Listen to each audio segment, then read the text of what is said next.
విశాఖపట్నం కేంద్రంగా 1916లో స్థాపించబడింది. ఆనాటి జాతీయోద్యమం యొక్క స్ఫూర్తితో ఆ నగరంలో ఉన్నటువంటి నాటి పెద్దలు ఈ సంస్థని విశాఖపట్నంలో ఏర్పాటు చేశారు. 109 సంవత్సరాలుగా ఈ బ్యాంకు కార్యకలాపాలు నిర్వహిస్తాం.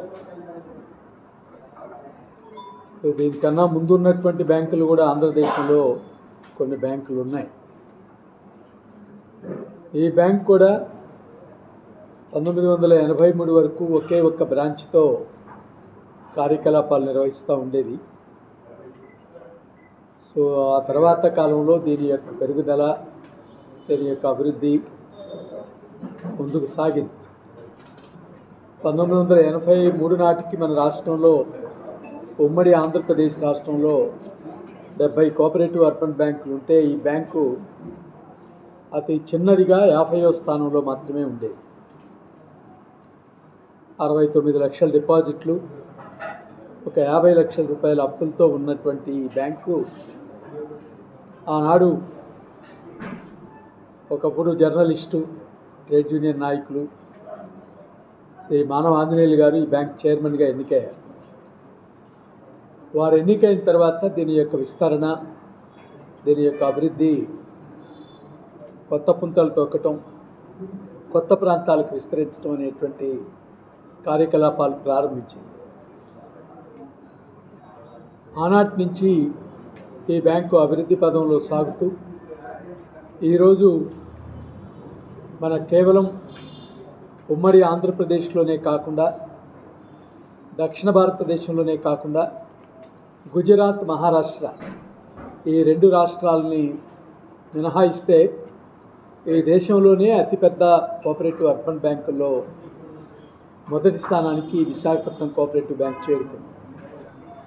ఈనాడు 1482 కోఆపరేటివ్ బ్యాంకులు దేశంలో మార్చి 31 నాటికి పనిచేస్తూ ఉంటే ఈ 1482 కోఆపరేటివ్ అర్బన్ బ్యాంకుల్లో మొదటి 10-15 బ్యాంకుల్లో విశాఖపట్నం కోఆపరేటివ్ బ్యాంకు తన స్థానాన్ని సుస్థిరపరచుకుంది.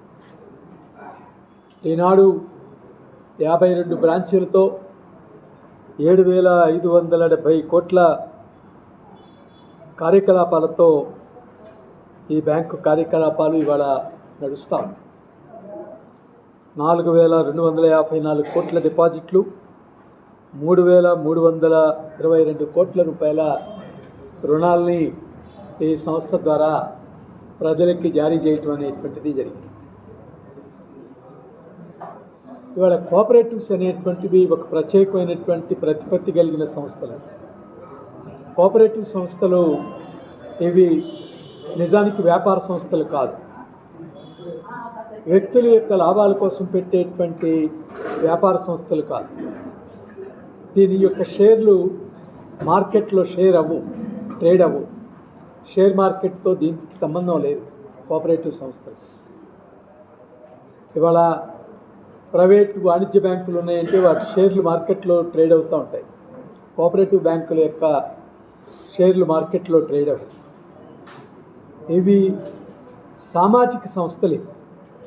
దీనిలో ఉన్నటువంటి ఓనర్స్ ఎవరు అని అంటే దీని సభ్యులే దీని ఓనర్, దీనికి వేరే ఓనర్లు లేరు. ఇవాళ విశాఖపట్నం కోఆపరేటివ్ బ్యాంక్ కానీ మరో కోఆపరేటివ్ అర్బన్ బ్యాంక్ కానీ ప్రభుత్వాల యొక్క సహాయ సహకారాలతో ఏనాడు పనిచేయలేదు. ఇవి ప్రజల యొక్క విశ్వాసం మీద మాత్రమే పనిచేయగలుగుతాయి. అందుకని ఈ సంస్థలు వాటి సభ్యుల యొక్క భాగస్వామ్యంతో ప్రజాస్వామ్యమైనటువంటి సంస్థలుగా, సహకార సంస్థలు పనిచేయటం అనేటువంటిది వీటి యొక్క ప్రాధాన్యత.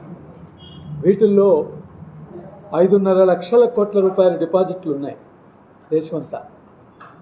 3.5 లక్షల కోట్ల రూపాయలు ప్రజలకు అప్పులు ఇచ్చిన ఈ కోఆపరేటివ్ అర్బన్ బ్యాంక్, వాటిల్లో విశాఖపట్నం కోఆపరేటివ్ బ్యాంక్. అందుకని దీనిలో ఉన్నటువంటి ప్రత్యేకతలు, దీనికి కొన్ని విలువలకు కట్టుబడి ఈ సంస్థ పనిచేస్తాం. ఈ సంస్థలో 1,07,850 మంది సభ్యులు ఉన్నారు, షేర్ హోల్డర్స్ ఉన్నారు. అయితే దీని ఇంత పెద్ద సంఖ్యలో షేర్ హోల్డర్లు ఉన్నటువంటి ఈ సంస్థ 52 బ్రాంచులతో ఇవాళ నడుస్తాం. ఇవాళ ఉమ్మడి ఆంధ్రప్రదేశ్లో మన హైదరాబాద్ నగరాన్ని మినహాయిస్తే మిగతా బ్రాంచులన్నీ కూడా ఆంధ్రప్రదేశ్ రాష్ట్రంలోనే పనిచేస్తాం. హైదరాబాద్లో 4 బ్రాంచులు, ఆంధ్రప్రదేశ్ రాష్ట్రంలో 48 బ్రాంచులతో పనిచేస్తాం. ఈ రాష్ట్రంలో ఉన్నటువంటి అన్ని జిల్లాల్లోనూ విశాఖపట్నం కోఆపరేటివ్ బ్యాంకు బ్రాంచులు ఉండాలనేటువంటి లక్ష్యాన్ని నిర్దేశించుకున్నాం. గతంలో ఉన్నాయి. పాత చిత్తూరు జిల్లాలో తిరుపతిలో ఉన్నటువంటి బ్రాంచి, తిరుపతిలో ఒక బ్రాంచి గత 12 సంవత్సరాలుగా పనిచేస్తాం. అయితే జిల్లాల విభజన అనంతరం కొన్ని జిల్లాల్లో 6 జిల్లాల్లో ఈ బ్యాంక్ యొక్క బ్రాంచీలు లేవు. దానిలో భాగంగానే పలనాడు జిల్లాలో గత నెలలో బ్రాంచ్ని ప్రారంభించాం. నేడు చిత్తూరు జిల్లాలో బ్రాంచ్ని రిజర్వ్ బ్యాంక్ అనుమతితో ప్రారంభిస్తాం. వచ్చే నెల బాపట్లలో, పశ్చిమ గోదావరి జిల్లాలో తాడేపల్లిగూడెంలో కూడా బ్రాంచ్లు ప్రారంభించడానికి ఏర్పాట్లు జరుగుతాయి. ఈరోజు వాణిజ్య బ్యాంకులు అనేటువంటివి ఉన్నాయి. దేశంలో చాలా బ్యాంకులు ఉన్నాయి, విదేశీ బ్యాంకులు కూడా ఉన్నాయి, ప్రైవేట్ రంగంలో బ్యాంకులు ఉన్నాయి, ప్రభుత్వ రంగంలో బ్యాంకులు ఉన్నాయి. కానీ ఇవాళ కోఆపరేటివ్ బ్యాంకుల యొక్క పాత్ర వేరు, ప్రైవేట్ బ్యాంకులు లేదా వాణిజ్య బ్యాంకుల యొక్క పాత్ర వేరు. వాణిజ్య బ్యాంకులు నిజానికి అట్టడుగునున్నటువంటి సామాన్య ప్రజలకి ఏ రకమైనటువంటి సర్వీసెస్ని అందించడానికి ముందుకు రావటం. కొన్ని బ్యాంకుల్లో ప్రభుత్వ పథకాలను అమలు చేయటం లాంటి కార్యకలాపాలు జరగవచ్చు. కానీ ఈ దేశంలో ఉన్నటువంటి సామాన్య ప్రజలు, చిన్న చిన్న వ్యాపారాలు చేసుకునేటువంటి వారు, వృత్తులు చేసుకునేటువంటి వారికి చేయూతనివ్వగలిగినటువంటి సంస్థలు సహకార బ్యాంకులు మాత్రమే. వాటిని ఆ లక్ష్యాలకు అనుగుణంగా పనిచేయించడం ద్వారా మరి ముందుకు తీసుకెళ్లాల్సినటువంటి అవసరం ఉంది. ఇవాళ దేశంలో కూడా సహకార వ్యవస్థల గురించి ప్రభుత్వాలు కూడా చాలా ఎక్కువ మాటలు చెప్తా ఉన్నాయి. ఆచరణకు వచ్చేదలికి దానికి తగినటువంటి కార్యకలాపాలు జరగటం. ఇవాళ కేంద్రంలో కొత్తగా సహకార మంత్రిత్వ శాఖను పెట్టారు. ప్రధానమంత్రి మోడీ గారి తర్వాత అత్యంత శక్తిమంతుడని చెప్పబడినటువంటి అమిత్ షా గారు హోం భిన్నంగా కనపడతాం. ఇవాళ రిజర్వ్ బ్యాంక్ వారు ఉన్న బ్యాంకుల యొక్క లైసెన్స్లే రద్దు చేసేటువంటి పరిస్థితి తీసుకొస్తా ఉన్నారు. ఇట్లాంటి నేపథ్యంలో కూడా మరి విశాఖపట్నం కోఆపరేటివ్ బ్యాంకు ఒక సామాజిక దృక్పథంతో సామాన్య ప్రజలు లక్ష్యంగా ఈ సంస్థ కార్యకలాపాలు నిర్వహించడం అనేటువంటిది జరుగుతాం. ఈ బ్యాంకు కొన్ని ప్రత్యేకతలు ఉన్నాయి. చైర్మన్తో సహా ఏ ఒక్క సభ్యుడు 2 లక్షల రూపాయలకు మించి షేర్ ధనం కలిగి ఉండటానికి ఈ బ్యాంకులో అవకాశం ఉంది.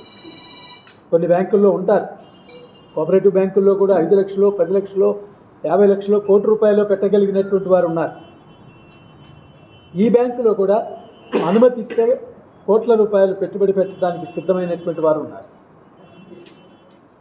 ఇవాళ రిజర్వ్ బ్యాంక్ యొక్క నియమ నిబంధనల ప్రకారం ఒక వ్యక్తి ఈ బ్యాంకుకు ఉన్నటువంటి ఈనాడు ఉన్నటువంటి 370 కోట్ల రూపాయల షేర్ ధనంలో 5% కలిగి ఉండొచ్చు.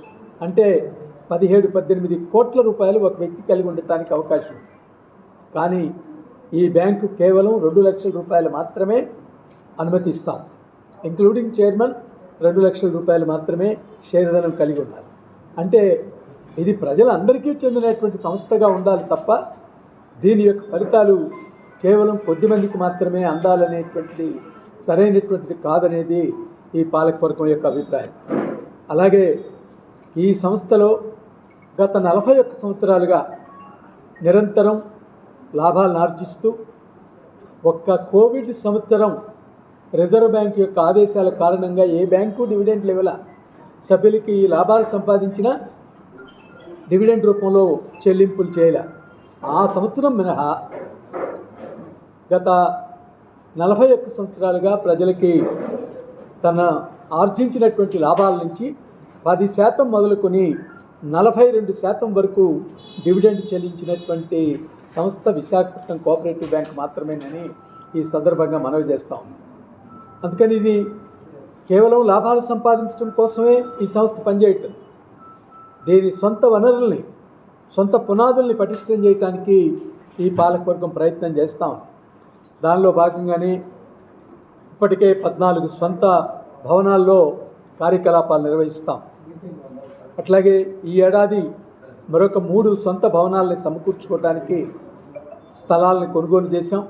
వాటిల్లో నిర్మాణాలు ప్రారంభమైనవి. త్వరలో ఆ బ్రాంచ్ల యొక్క కార్యకలాపాలు సొంత భవనాల్లో నిర్వహించడానికి వాటితో 17 సొంత ఆస్తులు ఈ భవనానికి ఉన్నాయి. ఇక్కడ ఈ బ్యాంకు ద్వారా కేవలం అప్పులు ఇవ్వటమో, డిపాజిట్లు సేకరించటమో అనేటువంటి కార్యక్రమం ఒక్కటే చేయటంలా, వాణిజ్య బ్యాంకులతో పోటీపడి వారికన్నా అత్యధికంగా ఎంతో కొంత మన డిపాజిటర్లకి అదనపు వడ్డీని ఈ బ్యాంకు ద్వారా అందిస్తున్నాం. అదే సమయంలో పోటీ వడ్డీ రేటు వాణిజ్య బ్యాంకుల కన్నా అనేక అంశాల్లో తక్కువ వడ్డీ రేటుకి ఈ బ్యాంకు ద్వారా రుణాలు అందిస్తాం. ఉదాహరణకి బంగారం మీద అప్పులైతే కేవలం 167 పైసల వడ్డీతో ఈ బ్యాంక్ ద్వారా అందిస్తున్నాం. అప్రైజింగ్ ఛార్జెస్ కూడా లేకుండా అందిస్తాం. ఇది అంతేకాదు, ఈవెన్ ఇంటి నిర్మాణానికి, మార్టిగేజ్ రుణాలు, ఎవరైనా చిన్న వ్యాపారాలు చేసుకునేటువంటి వాళ్ళకో, పిల్లల చదువులకో, పెళ్ళిళ్ళకో, లేకపోతే ఉన్నటువంటి ఇంటిని రిపేర్ చేసుకోవడానికో, అటువంటి వారికి కావలసినటువంటి రుణ సౌకర్యాన్ని బ్యాంక్ ద్వారా అందిస్తాం. ఈ బ్యాంకుకు ఉన్నటువంటి రిజర్వ్ బ్యాంకు నియమ నిబంధనల ప్రకారం ఒక వ్యక్తికి 90 కోట్ల రూపాయలు కూడా అప్పు ఇచ్చేటువంటి శక్తి, అర్హత ఈ బ్యాంకుకు ఉంది. అట్లాని పెద్ద పెద్ద వారికి మాత్రమే అప్పులు ఇచ్చేటువంటి కార్యకలాపాలు ఈ బ్యాంకు చేయటల. ఈ బ్యాంకులో 1,27,000 మంది సభ్యులు బారోయర్స్గా ఉన్నారు. 1,27,000 రుణ ఖాతాలు ఈ బ్యాంకులో ఉన్నాయి. అంటే అంత పెద్ద ఎత్తున ప్రజలకి రుణాలు అందిస్తాం. ఏదో 10 మందికి అప్పులు ఇచ్చేసి 10 కోట్లు, 20 కోట్లు, 30 కోట్ల చొప్పున ఒక 100 మందికో 200 మందికో అప్పులు ఇచ్చి కార్యకలాపాలు నిర్వహించాలని ఈ బ్యాంక్ అనుకోవటం లేదు. ఈ బ్యాంక్ ద్వారా ఇవాళ సామాన్య ప్రజలు 10,000, 20,000, 50,000 కూడా అప్పు ఇవ్వడానికి సిద్ధమైనటువంటి పరిస్థితుల్లో ఈ సంస్థని నిర్వహించడానికి ప్రయత్నం చేస్తూ ఉన్నాం. చిరు వ్యాపారులకి, రోడ్ల మీద వ్యాపారం చేసుకునే వారికి కూడా డైలీ కలెక్షన్ రుణాలు, వారికి అవసరమైనటువంటి పెట్టుబడుల కోసం అందించేటువంటి పథకాలను కూడా ప్రవేశపెట్టి అమలు చేస్తాం. అట్లాగే పిల్లల చదువుల నిమిత్తం విద్యా రుణాలు, ఇట్లాంటి పథకాలను కూడా ప్రవేశపెట్టి అమలు చేస్తూ ఉన్నాం. స్మాల్ బిజినెస్ ఫైనాన్స్ లోన్స్, ఇటువంటివి కూడా ప్రవేశపెట్టి అమలు చేస్తూ ఉన్నాం. ఆ రకంగా విభిన్న రకాలైనటువంటి రుణ పథకాలను రూపొందించి సామాన్య ప్రజలు లక్ష్యంగా, వారి జీవన పరిస్థితులను మెరుగుపరచడం అనేటువంటి లక్ష్యంగా ఈ సంస్థ కార్యకలాపాలు నిర్వహించి బ్యాంకులో షేర్ హోల్డర్లుగా ఉన్నటువంటి సభ్యుల యొక్క సంక్షేమం కోసం కూడా సహకార సంస్థల యొక్క ధ్యేయం, లక్ష్యం సమాజ శ్రేయస్సు, సభ్యుల యొక్క శ్రేయస్సు. సభ్యుల యొక్క శ్రేయస్సును పక్కన పెట్టి లాభాలు సంపాదించడం అనేటువంటిది లక్ష్యంగా ఉండకూడదనేది ఈ బ్యాంకు నమ్ముతాం. దానిలో భాగంగానే గత అనేక సంవత్సరాలుగా దీనిలో ఉన్నటువంటి సభ్యులకి మెడిక్లెయిమ్ పాలసీని ప్రవేశపెట్టి ఇంప్లిమెంట్ చేస్తాం. అంటే సభ్యులుగా ఉన్నటువంటి వారు కోరుకుంటే ఈ స్కీమ్లో చేరొచ్చు. వారి తరపున ఇన్సూరెన్స్ కంపెనీకి అవసరమైనటువంటి ప్రీమియంని బ్యాంక్ ద్వారా చెల్లించి, లేక బ్యాంకే స్వయంగా ఆ స్కీమ్ని రూపొందించుకొని అమలు చేసేటువంటి ప్రక్రియని చేపట్టి అమలు చేస్తాం. అంటే సభ్యుడికి ఎవరైనా హాస్పిటలైజేషన్ అయితే 50,000 రూపాయల వరకు వారికి వైద్య ఖర్చుల్ని తిరిగి చెల్లించేటువంటి పథకాన్ని ప్రవేశపెట్టాం. భార్య భర్త ఇద్దరూ కనుక ఆ స్కీమ్లో ఉంటే ఏ ఒక్కరైనా ₹1,00,000 వరకు ఆ స్కీమ్ని ఉపయోగించుకోవచ్చు అనేటువంటి పథకాన్ని అమలుపెట్టి చేసి దిగ్విజయంగా అమలు చేస్తాం. అట్లాగే సభ్యుల యొక్క పిల్లలు బాగా చదువుకుంటే, 10th క్లాస్ పిల్లలైతే వారికి 90% కన్నా ఎక్కువ మార్కులు వస్తే ₹5,000, ఇంటర్మీడియట్ అయితే 7,500, ఎంసెట్లోనూ నీట్లోనూ మంచి ర్యాంకులు సంపాదించుకుంటే ₹10,000 చొప్పున వారికి అందిస్తూ ఈ సంక్షేమ పథకాలని వారికి అందిస్తా ఉన్నాం. అట్లాగే ఎవరైనా సభ్యుడు దురదృష్టవశాత్తు మరణిస్తే ఆ కుటుంబానికి కనీసం 5,000 రూపాయలు, గరిష్టంగా వారి షేరుధనం ₹1,00,000 ఉంటే ₹1,00,000 కూడా ఆ కుటుంబానికి ఆర్థిక సహాయంగా ఈ బ్యాంక్ ద్వారా అందిస్తున్నాం. అట్లాగే ఎవరైనా ప్రమాదాల్లో చనిపోతే, యాక్సిడెంట్లలో చనిపోతే అటువంటి వారికి మరొక ₹50,000 కూడా అదనంగా ఇంకొక ₹50,000 కూడా ఆ కుటుంబాలకి అందించి ఆర్థికంగా వారు నిలబడటానికి కావలసినటువంటి సపోర్ట్ ఇవ్వడానికి ఈ బ్యాంక్ ద్వారా ప్రయత్నం చేస్తుంది. గత 10 సంవత్సరాల్లో ఈ సంక్షేమ పథకాల ద్వారా 35.5 కోట్ల రూపాయలు ఈ సభ్యులకు అందించాం. గత ఒక్క ఏడాది 5,51,00,000 ఈ సంక్షేమ పథకాల పేరుతో సభ్యుల కోసం ఖర్చు పెట్టాం. గత ఏడాది బ్యాంకు 87 కోట్ల రూపాయలు మిగులు, అంటే దాన్ని సాకార భాషలో చెప్తున్నాను, వాణిజ్య భాషలో చెప్పాల్సి వస్తే అది ప్రాఫిట్, సాకార భాషలో చెప్పాల్సి వస్తే అది మిగులు. ఈ మిగులు నుంచి 39 కోట్ల రూపాయలు సభ్యులకి డివిడెండ్ రూపంలో కూడా చెల్లించాం. అంటే ఇది కేవలం వ్యాపార దృక్పథంతో, అంటే 12% డివిడెండ్గా చెల్లించాం. అంటే చైర్మన్ అయినా 12% అంటే 2 లక్షల మీద 24,000 రూపాయలు డివిడెండ్ పొందడానికి అర్హులు. అట్లాగే సాధారణ సభ్యులైనా కూడా 12% చొప్పున 24,000 రూపాయలు డివిడెండ్ పొందడానికి అర్హులు. ఎవరైనా అప్పు తీసుకున్నటువంటి వారు మార్టిగేజ్ రుణం తీసుకునో, హౌసింగ్ లోన్ తీసుకుంటే వారు ఆ రుణాన్ని ఎటువంటి బకాయిలు లేకుండా ప్రతి నెల తమ వాయిదా కనుక కట్టినట్లయితే వారు చెల్లించినటువంటి వడ్డీలో నుంచి తిరిగి 4% వారికి తిరిగి చెల్లిస్తాం. అంటే ₹1,00,000 వడ్డీ కడితే ఆ లోన్ పూర్తయిన రోజున వారు తిరిగి ₹4,000 ఇన్సెంటివ్గా వెనక్కి తీసుకోవడానికి అర్హత కలిగినటువంటి స్కీమ్ని ప్రవేశపెట్టి దిగ్విజయంగా అమలు చేస్తాం.